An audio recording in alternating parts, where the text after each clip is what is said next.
একদা উম্মে আইমান কোনো এক দরকারে হজরত ফাতেমা রাদিয়াল্লাহু তাআলা আনহার বাড়িতে যান।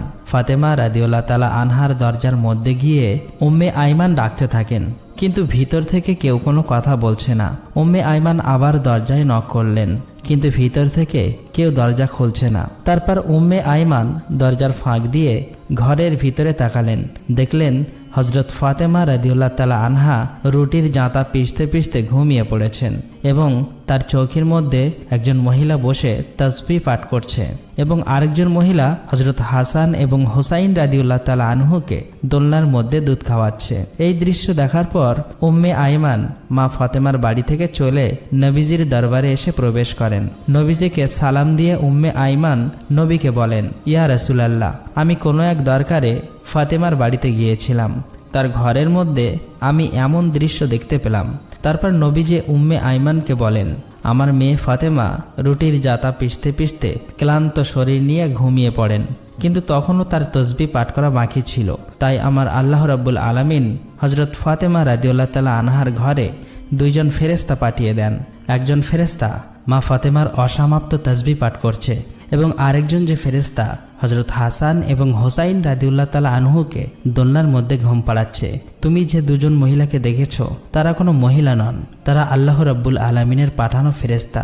তখন উম্মে আইমান এই কথাগুলো শুনে আল্লাহু আকবার বলে নবীজির দরবার থেকে বের হয়ে পড়েন।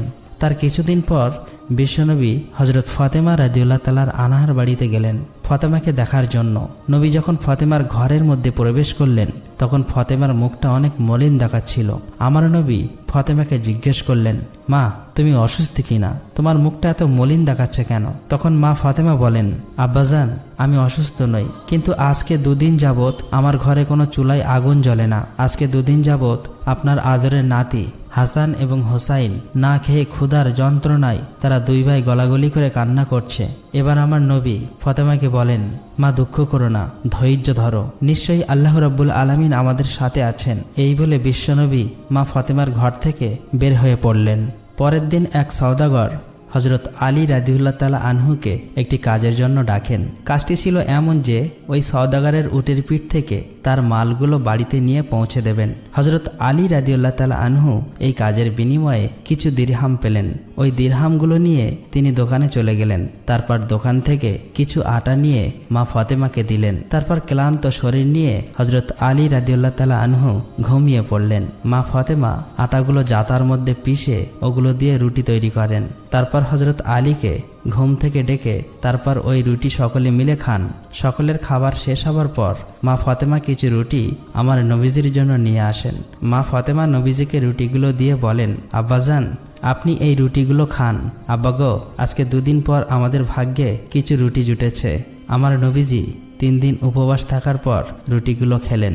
তারপর মা ফাতেমাকে বললেন, মা আজকে 3 দিন পর আমি তোমার দেওয়া এই রুটি খেলাম। একদিন হজরত আলী রাদিয়াল্লাহু তাআলা আনহু ফাতেমাকে ডেকে বলেন, ও ফাতেমা, শুনেছি নবীজির কাছে কিছু বন্দী এসেছে। তুমি তো সারাদিন অনেক কষ্ট করো, যাতাতে রুটি পিষতে পিষতে হাতে কর ফেলে দিয়েছ। তোমার আব্বাজানকে বলো না আমাদের জন্য একটা দাসীর ব্যবস্থা করে দিতে। তখন ফাতেমা হজরত আলীর কথা মতো নবীজির দরবারে যাওয়ার জন্য রওনা হলেন। কিন্তু মা ফাতেমা এতটাই লাজুক ছিলেন যে তিনি বিশ্ব নবীর কাছে এই কথাটা বলতে পারলেন না। তাই দরবারের মধ্যে না ঢুকে বাইরে থেকে আবার হজরত ফাতেমা বাড়িতে চলে আসেন। তখন হজরত আলী রাদিয়াল্লাহু তাআলা আনহু ফাতেমাকে দেখেই বুঝতে পেরেছেন যে ফাতেমা তার লজ্জার কারণে বিশ্ব নবীর কাছে এই কথা বলতে পারেনি। তখন হজরত আলী রাদিয়াল্লাহু তাআলা আনহু বলেন, ফাতেমা চলো আমরা দুজন গিয়ে নবীজির কাছে একজন দাসীর কথা বলি। এই বলে তারা দুজন নবীজির দরবারের উদ্দেশ্যে রওনা দিলেন। ফাতেমা রাদিয়াল্লাহু তাআলা আনহা এবং হজরত আলী রাদিয়াল্লাহু তাআলা আনহু নবীজির দরবারে এসে নবীকে একজন দাসীর কথা বলেন। তখন নবীজি এই প্রস্তাবে অসম্মতি জ্ঞাপন করেন। অতঃপর হজরত আলী রাদিয়াল্লাহু তাআলা আনহু এবং ফাতেমা রাদিয়াল্লাহু তাআলা আনহা আদবের সাথে নবীজির দরবার থেকে বের হয়ে বাড়িতে চলে আসেন। তার পরের দিন নবীজি ফাতেমার বাড়িতে আসলেন। তারপর ফাতেমার কাছে গিয়ে নবী বললেন, মা আমি তোমাদেরকে কিছু তাসবিহ পাঠ করার জন্য দিয়ে যাচ্ছি। এই তাসবিহগুলো তোমরা যদি নিয়মিত পাঠ করো তাহলে আল্লাহ রাব্বুল আলামিন তোমাদের ঘরের মধ্যে